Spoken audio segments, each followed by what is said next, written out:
Hello, everyone. Welcome back. So glad to have you here for the session. Just going to give it one extra second here.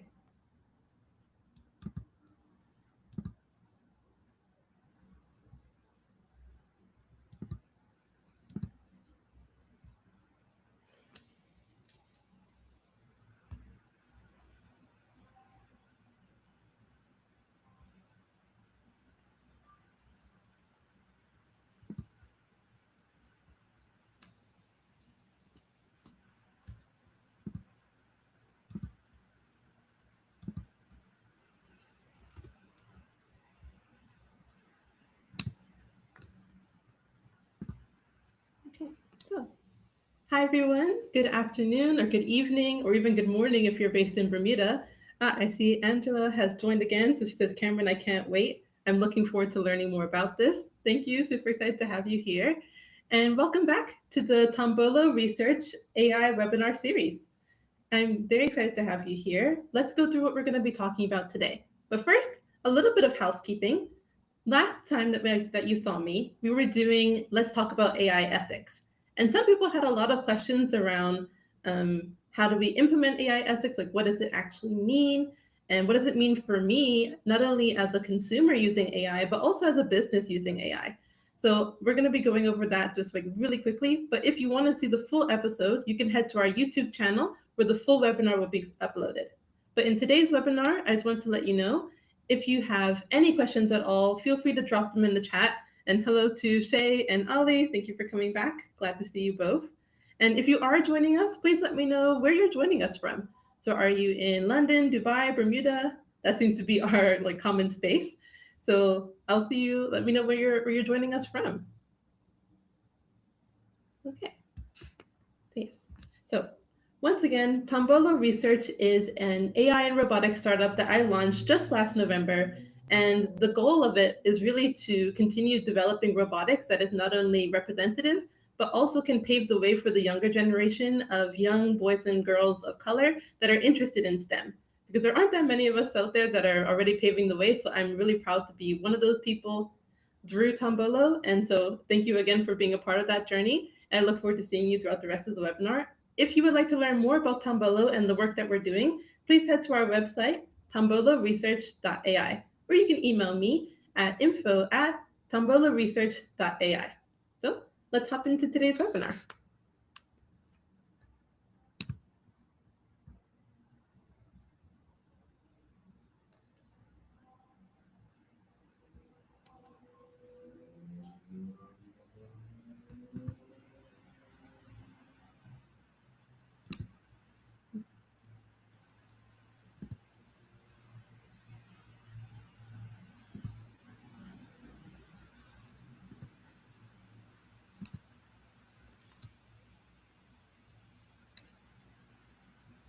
Okay.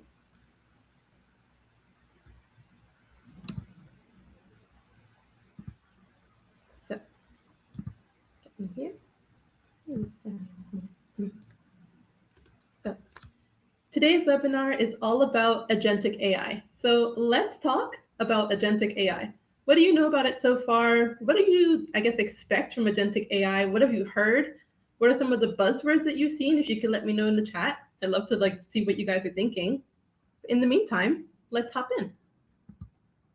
So I have here what is not Agentic AI, because I want to talk to you about what it is and also what it isn't. So a lot of people think that what it is a fully autonomous system. You know, you give AI a task that you want, and it'll be able to do completely all of it, which it can do, but we're not quite all the way there yet.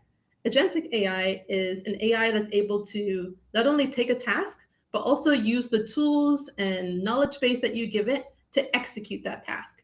So there's different types of it that we're going to be going through in today's session. And I look forward to learning more from you about what you know already, and also what you kind of expect from this technology. Let's head back to the chat, see if anybody's popped anything in there yet.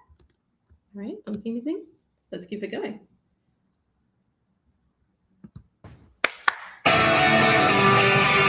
Wake up, Daddy's home. Welcome home, sir. Congratulations on the opening ceremonies. They were such a success, as was your Senate hearing. So as you can tell, I'm a little bit of a Marvel fan. If you're a Marvel fan as well, let me know. So this is what I initially expected from AI agents. You expect that Jarvis level of intelligence. You ask it to do something and it can do it using whatever tools you give it, whatever environmental knowledge it has, the knowledge that it has about you as well. You would expect it to be able to implement all of that right now. So let's talk about where the AI agents actually are right now and where we see them going after this. So where are they now? Right now, most of the AI that you use, like for example, the ChatGPT, Claude, DeepSeek, Perplexity, these are all non-agentic AI workflows. So it's really just a one-step kind of system, a one-trick pony, as you could say. So when we first started looking at AI, we were all focused on these LLMs. You give it a prompt, it gives you back the answer. You give it another prompt, it gives you back the answer. Just quickly, like you have to do the first step every single time, and it would then give you the response. So this is kind of not, I wouldn't consider this to be agentic AI. This is very like question and answer type AI, but it does have access to a really wide range of information and a wide range of data sets. So how can we then start to use AI agents to really tap into the knowledge that they have? I see some people are also fans. Shay says, my idol, Tony Stark. Mr. Stark's definitely one of the cool ones. So we go from these non-agentic AI workflows into agentic workflows. So now we have AI that are able to start making decisions for us. So you can ask an AI agent, maybe for example, you have a task that you want to plan out, like a trip that's coming up. This is the common example. So maybe I'm living in Dubai right now. Maybe I'm going to take a trip back home to Bermuda. So I'm like, and I can't remember too many things. My mom's always helping to remember all of my favorite spots. But maybe I could have an AI that could do that. So I could say to my AI agent, hey, I'm heading back home to Bermuda from this date to that date. What are some of the cool spots that I could take my friends with me if they came with me? And it could then not only search for those things based on the tool that it has, it could also think to itself, okay, well, she's going during the summer, Bermuda's going to be hot, everybody's going to be outside. These are the beaches she can go to. These are the kind of events that are happening. So you want an AI that can start to make those decisions for you without you having to say like, okay, I'm going in the summer. This is what I want to do. These are the people I'm bringing. Think about what events are happening. So rather than you being the prompter, now AI has started to do that itself. So starting to think on its own, which is really exciting. And it's cool for the different things that you may want to do, either as a consumer or just as a business as well. How can you start to bring in AI that makes decisions for itself? Okay, back to the chat.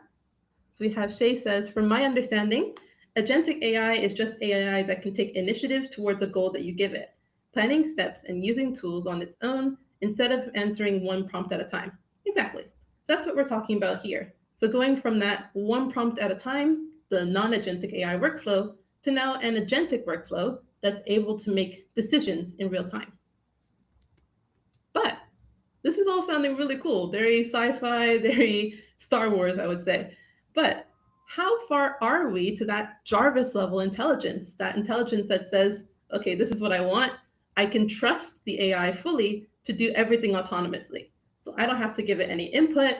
I don't have to ask it, I don't have to prompt it to do anything. It knows everything that I'm thinking of. Like I don't have to give it any inputs at all. How close are we to that fully autonomous AI? So I added a picture of a self-driving car here. Does anybody know of any cool self-driving cars other than a Tesla? If we've seen any new ones, there seems to be quite a lot of electric cars coming out that are starting to add in more AI capabilities, even like fully self-driving as well. So anyone has any cool ones that they can mention, please do. This is just one use case of fully autonomous agentic AI. So in this case, the AI is able to use multiple different tools and also multiple different models.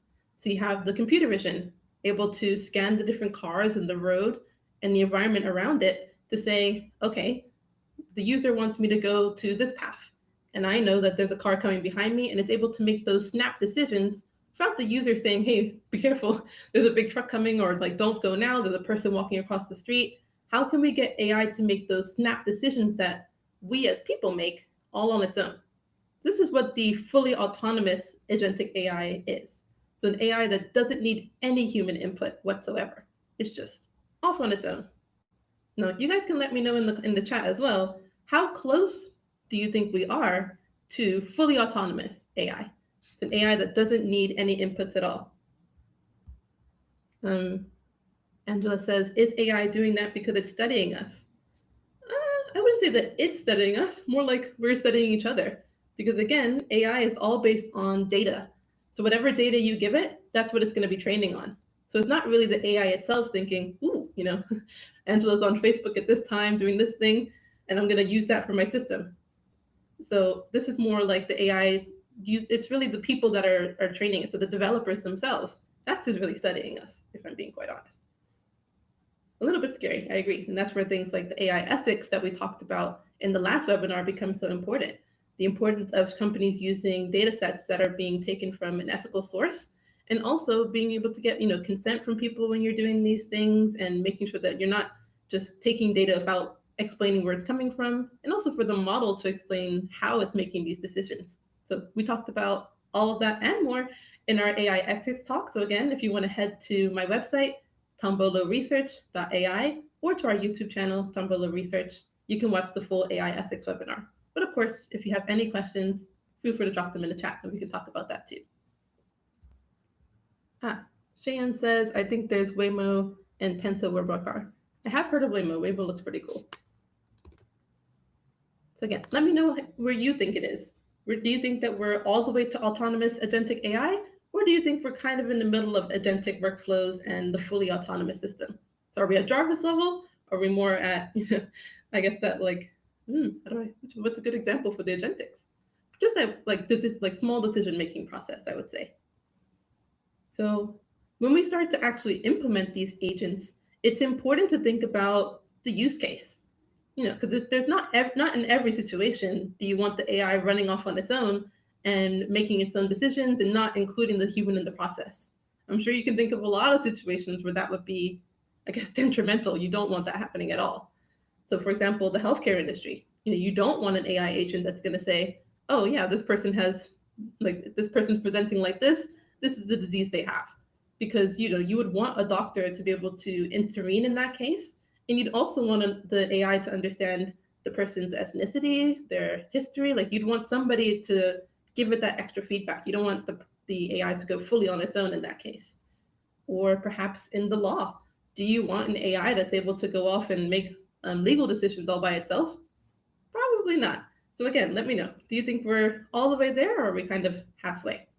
I think that we're in the middle right now. And I think if we're going to go to the full extent, we're going to need more regulations and also a lot more conversation around how do we add in the guardrails without completely adding a barrier to the innovation. That's what I think for now. Angela says, I think we're at Stark's level and they're not telling the public yet. Good point. Well, we won't know until they tell us. And then Cheyenne says, Tensor claims to be the first personally owned, fully autonomous agentic car with multimodal LLM for independent planning and huge sensor suite and self-maintenance. Wow. That's really cool, actually. And then Ali says, I think we will see the Starks level in several years or even tens of years, maybe. Honestly, I think it'll be a bit faster than that. Yeah, Jarvis is far for now. I agree.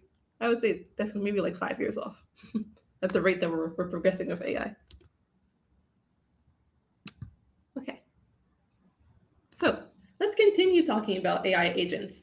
So if anybody's heard of Andrew Ng, he's the one of the, I would say, I guess, fathers of AI. You have Godfather of AI. I would say that he's one of the fathers of AI. Very influential, and also he has a really great courses as well, all about AI. And he shares them all for free. They're completely open. So these are taken from his 4 agentic design patterns. So this is what I want to talk about today. Let's look at the first one, reflection. So you'd want an AI, or when you're using the AI, you'd want it to be able to reflect on its actions. So for example, if you are using it for something like code execution, if you've heard of any coding tools like Cursor or Claude Code as well, these are all agentic AI for code writing. So when you have it write the code for you, you can imagine that you don't want it to, like, you don't want to implement that code right away. If anyone's a developer in the chat, you do not want an AI code that's just like immediately being implemented into your system. I can only imagine the kind of havoc that would raise if nobody's checking it first, of course. So I would treat this more like a junior dev. So you'd want the senior dev to come and evaluate that code. You want someone to say, okay, so this is what we asked for. This is what we expected the outcome to be. Let's reflect on how close we got to that, and also what are the steps that it took. So you could either have, this would be a great opportunity for human in the loop, or perhaps you're a bit more trusting and you want to go for fully AI. So you could have an AI act as the reviewer. So once it writes the code, you could have another agent that says, okay, this was the goal. How close did we get to that? So another AI to do the reflection for you. And this is another aspect that you can go into.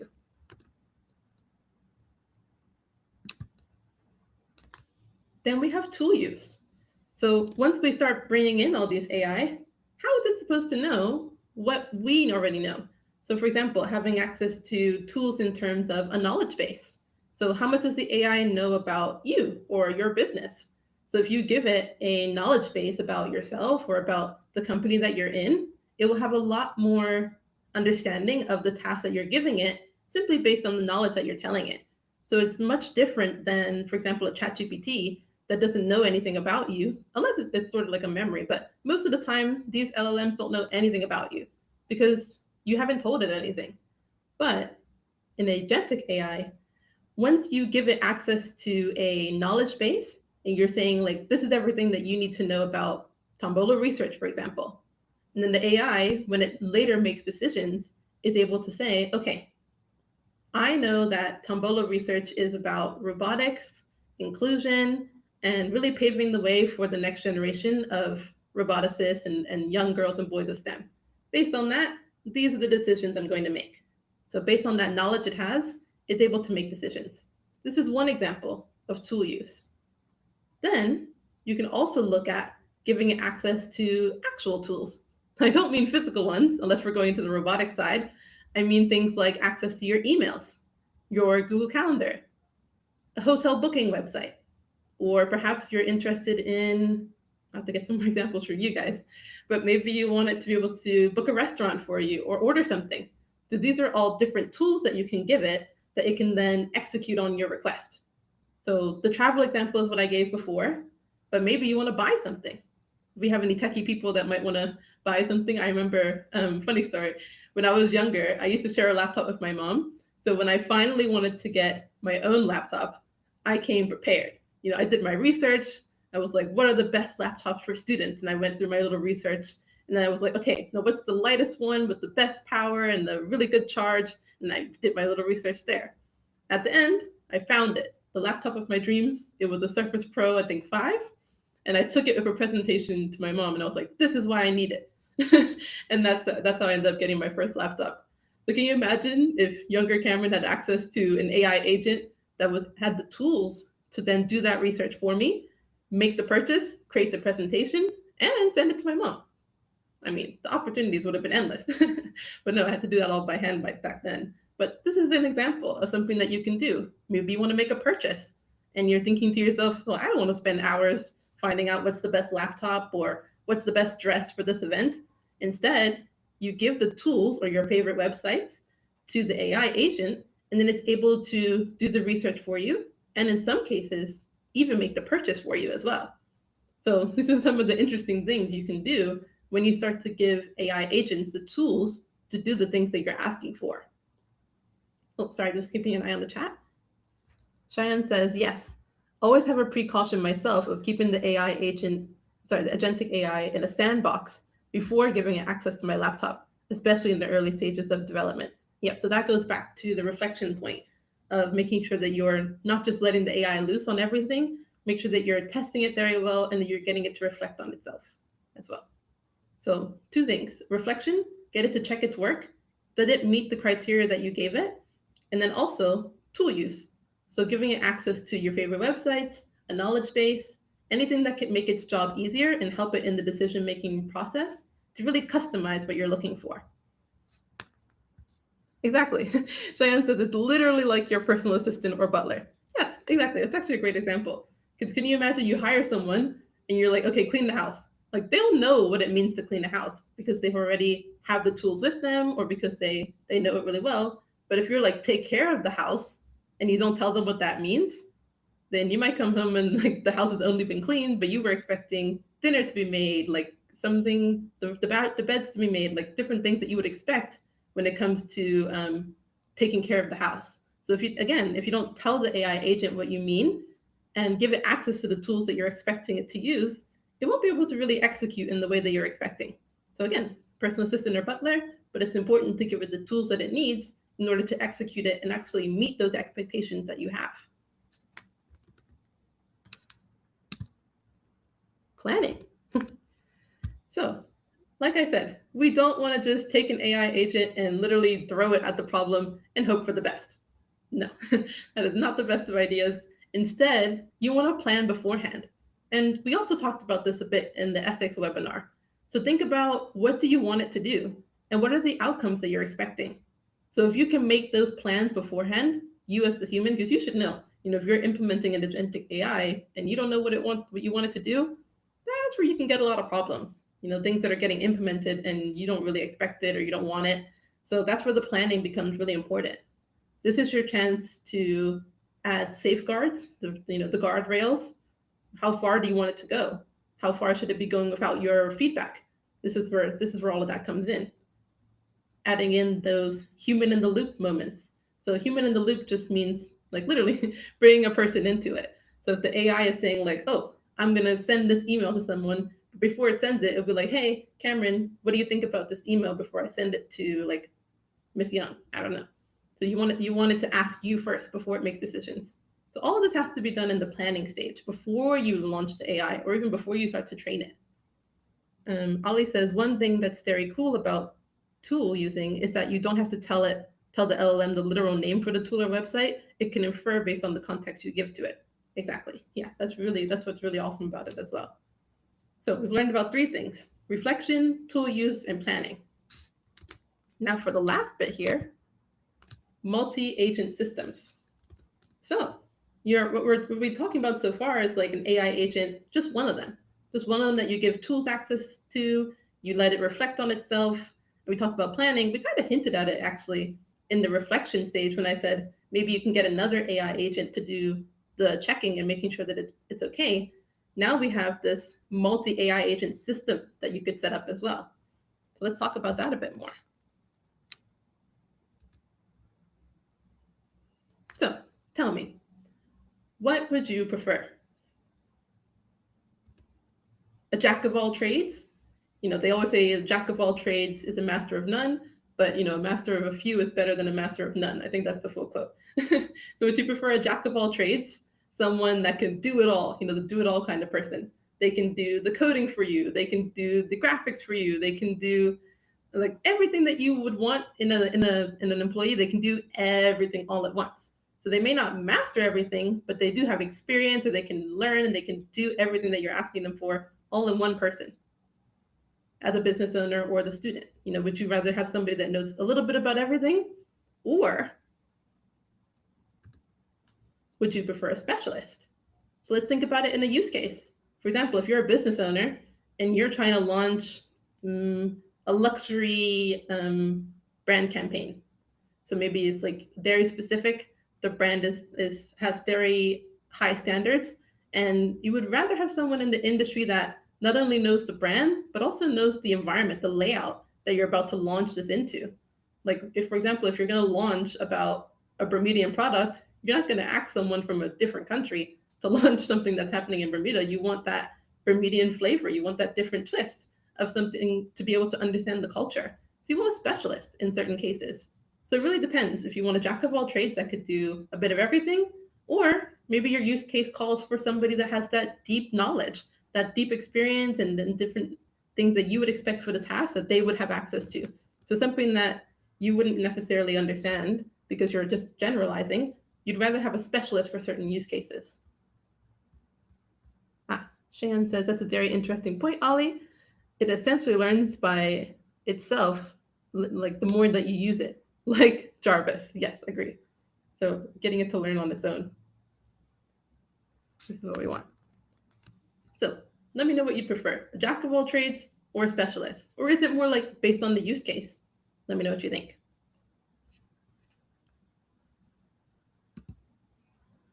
So that's where we have things like multi-agents.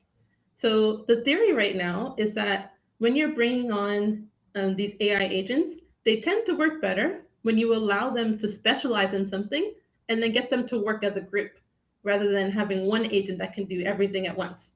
So there's different ones that you can do. You can do a single agent implementation where you have that jack of all trades type agent that's doing a little bit of everything. You give it access to all of your tools, all of your knowledge bases, and you just let it go.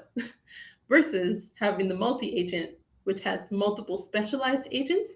So maybe you have one agent for emails, one agent for social media, one agent for booking your favorite restaurants. Like you want something that's specialized for each different use case, and then they all can work together to finish that product or that task that you give it. So let's talk about some of the multi-agent patterns that you can have. So when you're getting these agents to work in a group, you could have it be more sequential. So perhaps you start off the same way that you would in a workplace. Or, when you're studying, your teacher comes up to you and says, this is the task that I have for you. This is your homework. And then she gives you the homework page and you go off and do it. So based on that, you know what instructions you want to perform. So for example, maybe you have an essay to write. So you're going to first read whatever she's telling you about. Yes, Kik says a virtual team. Yes, exactly, like a virtual team. Ali said that for him, so back to the last question of would you prefer a jack of all trades or a specialist? Ali says it depends on the use case. Agree. And then Cheyenne says, specialist agentic AI beats jack of all trades for real tasks as it has deeper precision without the noise. Yes, agree. That's why we have these multi-agent patterns. And then Angela says, so virtual team? Yes, exactly. So as a team, you can have it so that it does it step by step. Not in the same way as, the one-step decision making, like the one-step AI that we talked about. This is an AI that's not only able to make its own decisions, but it understands the process that you want it to do. So for example, you give it a task, it understands, okay, if for example, your teacher wants you to do an essay, or like, for example, at work, you have to build some kind of product. So, you're going to have to start with research, like looking into the market, what's out there, what are the books that I can learn from, and then you go into design, and then you go into prototyping, manufacturing. So it would understand the different steps, maybe not to that scale, but thinking about the different steps that you want to take, and it'll go one agent to the next one, to the next one. It'll just keep handing the tasks off to each other until finally you get the finished task. It might take a bit longer because everybody's working one by one, but it can go much more in depth than another type of agent pattern, which we're about to talk about. So this way, everybody's doing their task and it gets handed off to the next person, or the next agent, I should say.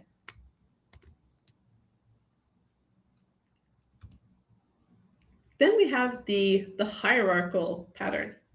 So you can imagine that you have one big AI agent boss, I would say like the final boss if you're into gaming. And then you have the little agents that are underneath, so each of your little specialists. So imagine you have your final boss say, okay, this is what we need to do to get this task done. Like, what do we need now? And then each of the specialists will be like, okay, I can do the research. Think about it like a group project. So one person's like, I'll do the research, I'll do the design, and I'll do the booking. Like, each one will have its own specific task, and then they'll all bring together what they did, hand it to the boss, and the boss checks it, and it's like, okay, and then it comes back to me, for example, if I'm the one using the system, and says, this is what the team came up with. What do you think? So once you get there, so each little specialist will do its task. It'll give those tasks finalized to the boss. The boss, or like the manager agent, will consolidate everything, say, okay, this is what we wanted, this is how we did it, and we like it like this, really put it back together. It might even send it back to the team and say, hey, person that did booking, I don't think this is what Kameron's looking for, do that again. Specialist agent says it again, send it back. It can then make those micro decisions that you would want. So the manager agent really takes control of the team and handles which specialized agent is able to do which task for you. And then it gives it to you at the end.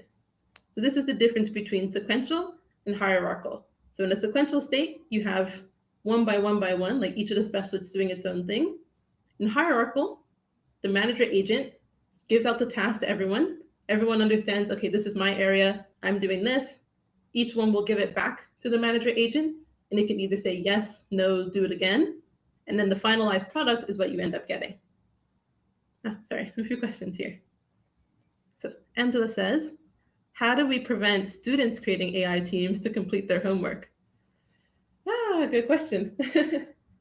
Not so sure about preventing it. I think we probably instead need to have more checks in place on the teacher side. So to be able to check, is the student using an AI team or are they actually doing this work themselves? So I think that the way we assign things is going to have to change. So instead of us saying to a student, write this essay, maybe you tell them to not only write the essay, but also do a bit more planning. So you want them to engage with the AI because, as we discussed, this technology is coming. It's not even just coming, it's here. So we want more to kind of change the way that we ask things rather than not asking it at all. So rather than saying, like, how do we stop them from doing it? I hate to say it, we can't. You really can't stop them from doing it. Instead, you have to change how you're checking on them, and you also have to change how you're how you ask things as well. I think that the tasks have to change, and also the how you ask it is going to have to change, and how you check. Cheyenne says, so from my understanding, multi-agent patterns in agentic AI let specialized agents team up. One plans, one executes, one reviews, boost complex tasks 2-3 times over solo agents. Yes, that's correct. So it depends on which pattern you're using. So you'll have like each team will have its own specialized agent to do these kind of steps, like you mentioned, the planning, the execution, and the review. And then you'll have, for example, in the sequential, like you'll go one by one for this one. And then in the hierarchical, you'll have each specialized agent doing those things. And then the manager agent will then review the work. So it'll then say like, yes, you did a good job. That's allowed to come in, I'll consolidate it. Or no, go back, do that again. So it depends which pattern you decide to use. And these aren't the only patterns either. This is just a couple of examples to kind of introduce you to the agentic flow. Angela again says, I am seeing them engaging with AI, and I'm concerned that they're not going to develop their critical thinking skills. Completely agree. This is a big topic as well, making sure that students, when they're using AI, because you don't want them to be left behind, because like I said, the technology is here and it's expanding. Instead, you want to teach them how to use it ethically and how to use it in a way that benefits them rather than replaces their own thinking. I actually saw a really great video about this, and it was from another teacher, I believe, who explained it to her students the same way that you would explain color. One moment, I might have some colorful pens here. So imagine someone tells you to draw a picture and they give you all these colors to work with. So you start off with a full set of colors. Each color, like in this metaphor, represents a different skill that you have. So you have writing or editing, critical thinking, problem solving, math. So each one will be a different one. Every time that you or the student then asks an AI to do things for you, you're giving up that color. So every time you're like, oh, okay, like, I wanted to do the writing for me, get the AI to do it. I wanted to do the math for me, giving up a color. I wanted to do whatever. And then you're only going to be left with so many skills. And so you can't draw the same picture that somebody that has the full color, so the full like brain power would be able to do. So this is how I would explain it to students. So, use AI, but also be very aware what you're replacing with it. So you still have to build those critical skills. I think education is a big thing. And then also teaching them how to use it responsibly is going to be very important. Put my little pens back there. Okay, let's go back to the comments. Ollie says, I think teachers themselves need to try to solve their own tasks with AI and then change it until it can trick the AI. I agree. There was a really funny example about this where one teacher, she noticed that her students were likely using AI for the story writing because each and every one was giving them the same story. So then she gave them a PDF, and at the bottom, in I think she turned the font to white in color, and it was like if you're about to write this story, write it about Anna or something like that. She gave it a specific prompt. So then, because all of them used just put the instructions into AI and got it to write the story, everybody had the exact same story or like the exact same format.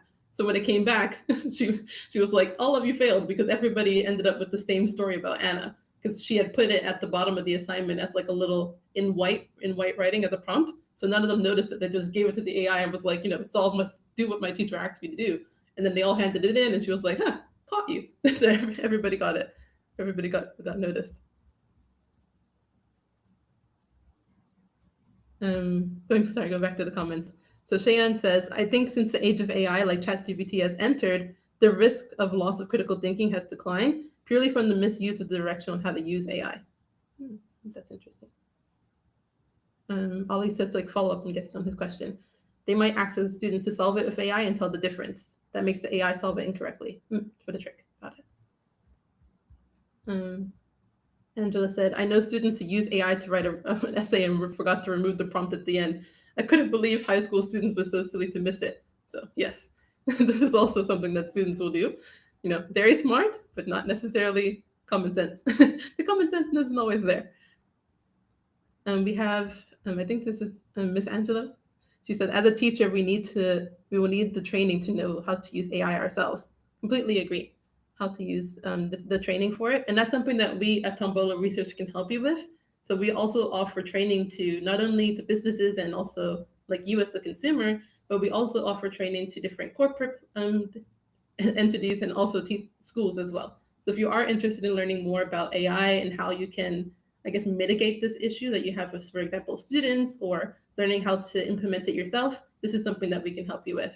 So please reach out to me on my website, tomboloresearch.ai, or you can also send me an email at info@tomboloresearch.ai, and we can assist you with that. So let's keep it going. So when it comes to agentic AI, everybody wants to know, okay, how do I build that? Like, how do I actually start to implement it myself? So not everybody's a coder, that's okay. So these are some of the no code or low code, I would say, tools that you can use.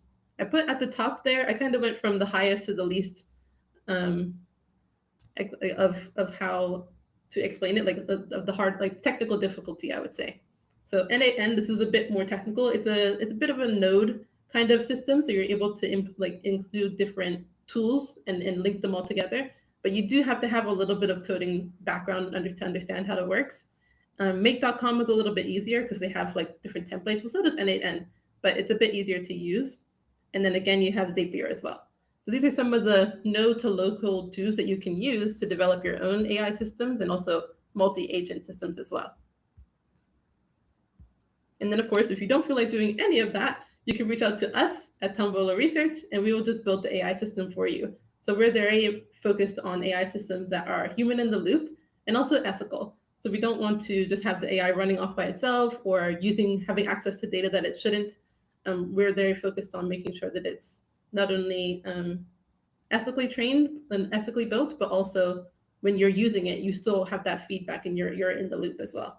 So if you are interested in implementing your own agentic AI systems, please reach out to us at tomboloresearch.ai, or you can email us at info@tomboloresearch.ai, and I would love to share more. You can book a session with me and we can talk about what is your use case and how can we help you implement agentic AI. I'm sorry, everyone, I will come back to the comments. I just want to get to this little presentation, and then we'll have the Q&A session. Or we can have the Q&A session now. Sorry, I forgot this was the last slide. So once again, Tombolo Research is an AI and robotics startup. We are launching our first product this summer, 2026. This is going to be our first robot. It's targeted towards women. I can't tell you much about it, but I can ask you to join me on the journey. So you can follow me over on Instagram, TikTok, LinkedIn, any of your favorite social media places. We will be there. And if you want to learn more, even get involved, you can head to our website, tomboloresearch.ai. We do have a donation platform open because, as you know, robotics is quite expensive. So if you are able, please head to that page as well. Or if you have any questions, or if you'd like to start working on building your own AI systems or even your own robot, we can help you with that. So email us at info@tomboloresearch.ai for more information. Sorry, 1 second.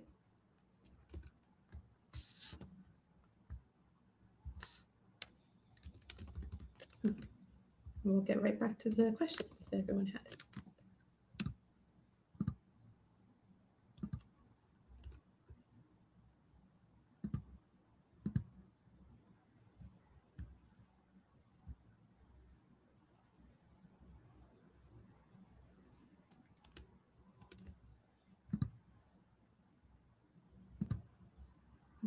Okay, heading back to the chat now. So if anyone has any questions at all, please let me know. You can drop them in the chat, but I'm going to head back to what I missed.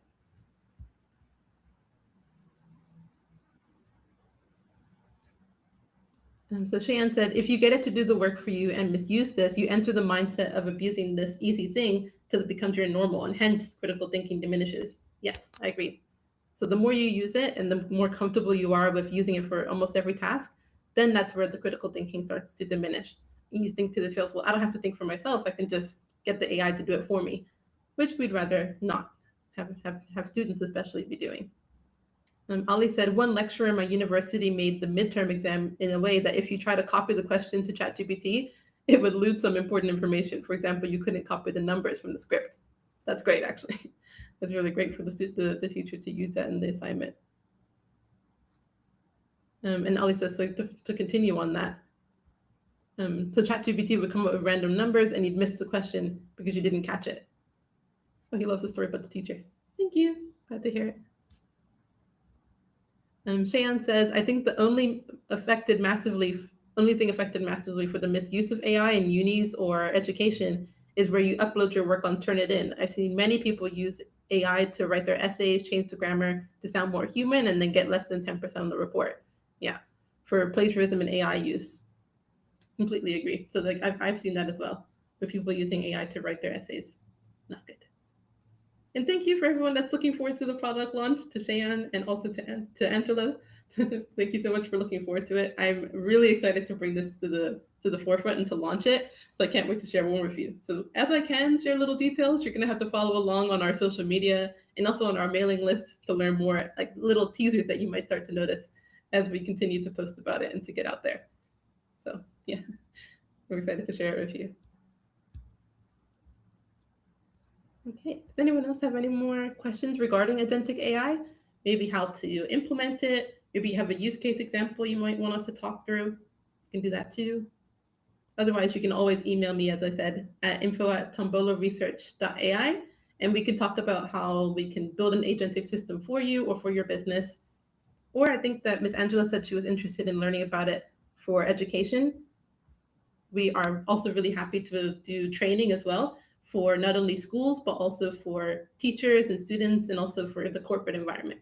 So if you are looking for any kind of educational training on AI, you can always reach out to us at info@tomboloresearch.ai. Angela said, tell us what happened at the debut. Oh my goodness, I had to make a whole other video about this as well. So as you know, Tombolo Research launched back in November 2025. And the reason that it launched was because we took the robot first to GITEX. Now, so for those of you that don't know, GITEX is this huge tech conference that happens. It's a worldwide tech conference, and they host it every year in Dubai. And a couple weeks beforehand, I was thinking to myself, how can I bring something to this event that would then, showcase my skills? I've been very fascinated by robotics, and I've done robotics competitions in the past, and also for my own undergraduate thesis, it was all about robotics. So I was like, this is my chance.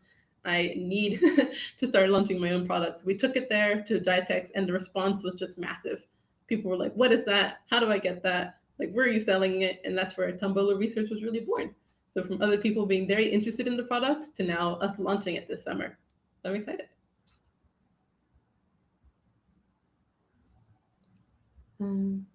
Cheyenne says, how early is Agentic AI currently before companies start to use it? I agree with Ali. Companies are already using it, and they've already started implementing it as well. So for some companies, they're more using it in, I guess, like kind of in that testing phase, and some people have like implemented it fully to be able to use it for their own business. So it depends on the use case. For example, a lot of people that are in like marketing and media, some people have a whole agentic AI system set up to create videos for them, do posts, and make like AI influencers and all that kind of thing. Or then you have like the more corporate type businesses that are starting to use it for like other smaller tasks, or even like implementing it fully. So they are starting to implement it in different companies, and we can help you with that as well. at Tombolo Research. Angela says, can you please explain, sorry, it moved. Can you please explain how training will work with you being based in Dubai? Sure. So basically, Tombolo Research, we have a team here, so it's not just myself. So some of us are based here, but some of us are based abroad as well. So we work around your schedule. So whenever you are ready for the training, we can help you. We can organize a time that works best for both of us. So we work around your schedule. We're very flexible for the training. I'm loving the conversation that we're having in the chat. Everybody's talking to each other, which is really nice. So Cheyenne says, anyone of all ages can join. Yes, absolutely. We help people of all ages. So we can have either like one-to-one, or we can have group sessions as well. So just let us know what works best for you. This could be in person if you're in Dubai, or virtually if you're based in other countries. Angela says, is Agentic AI readily available to the general public? Yes, definitely. So those no-code tools that I mentioned, such as like NAN and Make.com, those are all like some of the things that are available now for people to try. You'll also notice that your favorites like ChatGPT and Claude have also started to launch their own agentic systems. So you can implement tools like your email or your calendar, and it can do tasks for you based on that. There's a lot of different tools that you can use for agentic AI. Things like agentic coding, like we mentioned Cursor and Claude Code. So there's a lot of agentic AI that's available publicly as well for you to try. Ali says, I heard that OpenAI released a health version of ChatGPT that is being used in agentic workflows in some hospitals in the USA. I didn't know that. That's really cool. Interesting. Very interesting. Okay.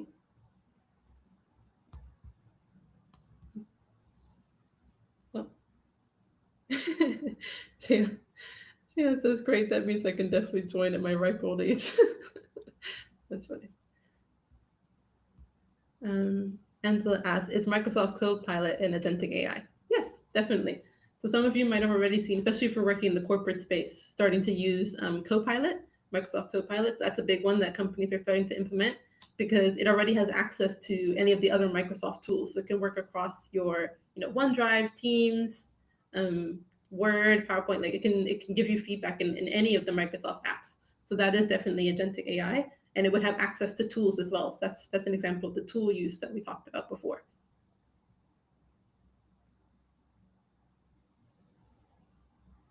Yes, exactly.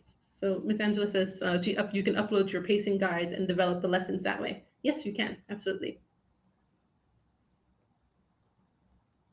There you go. Yeah, Angela says that her job uses Microsoft Copilot. Yeah, a lot of companies are starting to use it now that it's there and available. Very cool.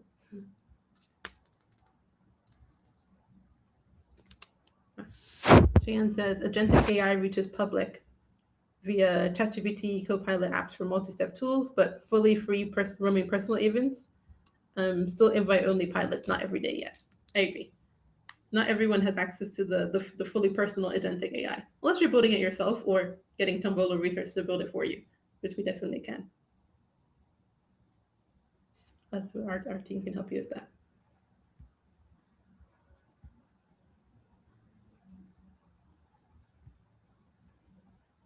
Oh, sorry. So when you said uploading the pacing guides and develop the lessons, that would be more like a one-step process.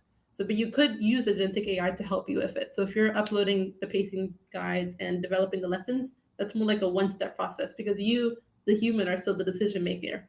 So think of agentic AI as whenever the AI is making decisions for you, and you don't have to be the one to make those decisions unless you're giving feedback. When will the public have access? Well, I think that depends. Depends on who you ask. I think that this year we're definitely going to see a lot more agentic AI than we did last year. Because last year we kind of hinted at it. A lot of companies started to bring it on, but there was still a lot of hiccups, I would say.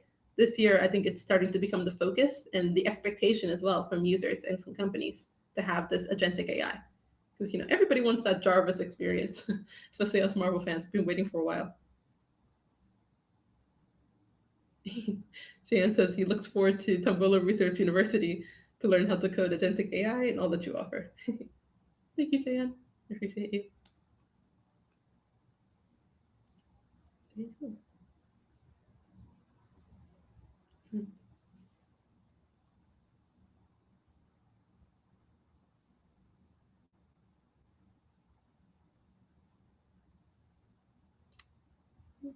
I'm loving this conversation. Everyone has really good questions.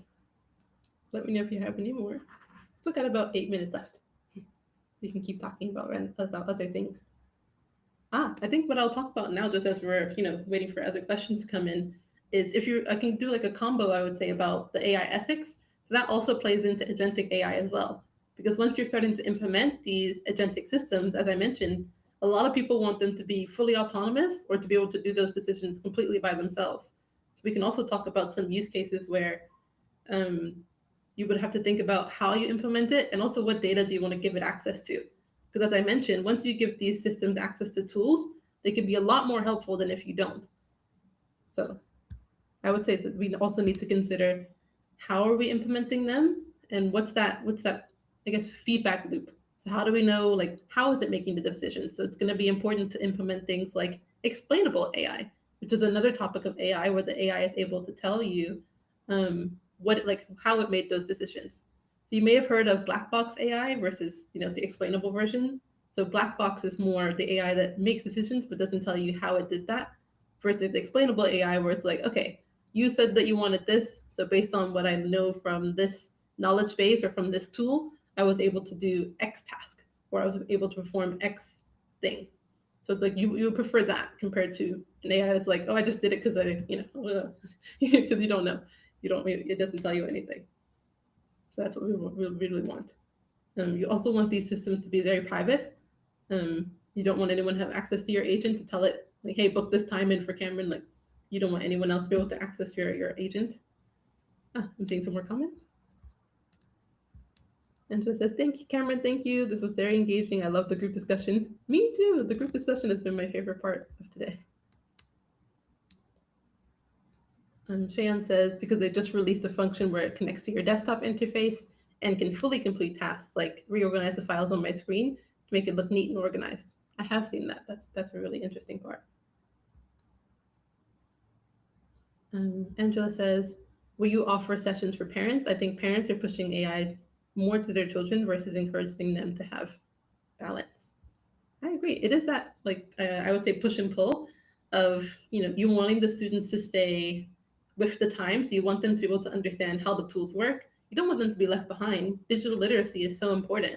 I think a couple of years ago, we were saying that knowing how to code is going to be just as important as knowing how to read and write. And at this point, I think it's the same for AI. Knowing how to interact with and get the AI to do what you want, it's going to be just important as knowing how to read and write. So it's going to be important for parents to understand that as well. Also, not to like push them to do it too much. Have that balance of using the AI versus not knowing not to use it in every situation. So yes, we will definitely have more sessions for parents as well. I'm thinking we can have some private sessions for just parents to be able to join. So we'll keep an eye out for that when we launch it.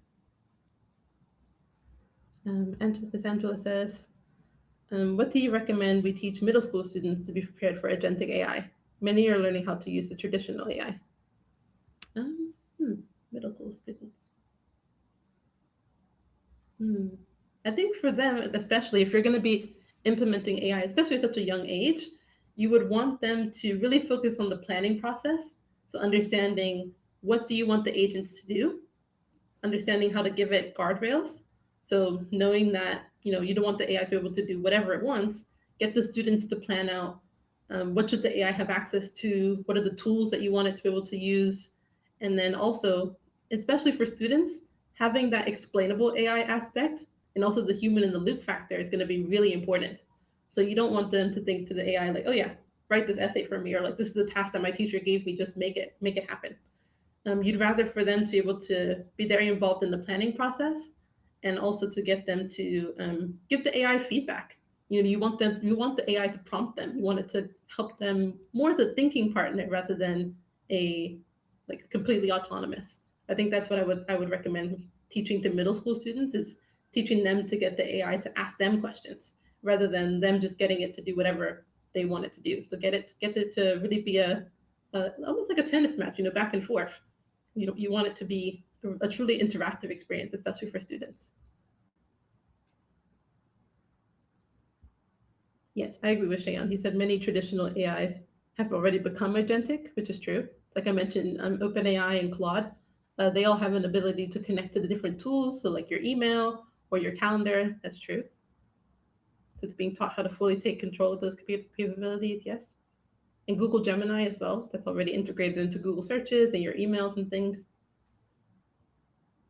It says ChatGPT is now able to complete complex diagrams and plots, like Matplot via internal coding, whereas traditionally in the past it wasn't able to compute it. Free, yeah, it's really cool.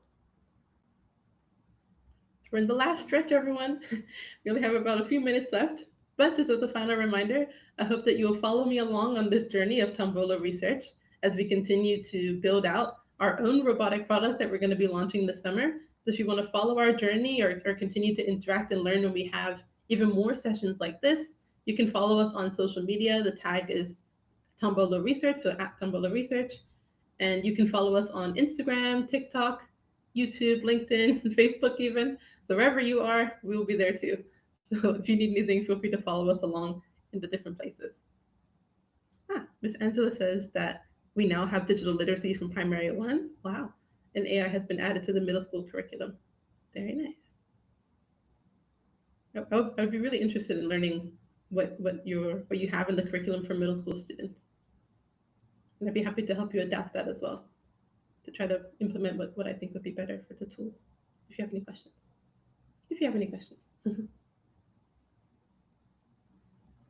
So once again, if you are interested in implementing your own agentic systems for AI, Tombolo Research can help you build that out. So you can just email us at info@tomboloresearch.ai, and we'll be happy to help you find your own system and create it for you as well. So that you can head to our website, tomboloresearch.ai, to book a session with us as well. We look forward to seeing you there. Ms. Angela says, thank you, Cameron. This session was very good. Thank you so much. I'm glad you enjoyed it. And I hope to see you soon in the next one. So just as a quick little reminder, we are having another session in 2 weeks' time. So be sure to keep an eye out. I'm going to be launching that session today. So you'll be able to start registering from today for our next event. So next time we're going to be talking about ethics in robotics. So as you know, Tombolo Research is all about robotics. So our next session is going to be talking about the ethics in robotics. So be sure to join us, head to our website and keep an eye out. Anyone that registered for this session via email, we're going to be emailing you the registration link directly for the next one, because we'll be hosting these sessions bi-monthly. So every 2 weeks, we'll be having a session for the next time. So if you want to learn what are the upcoming sessions, next time I'll meet you, it'll be ethics in robotics. You can head to our website, tomboloresearch.ai, to learn about the next sessions that we're going to be hosting.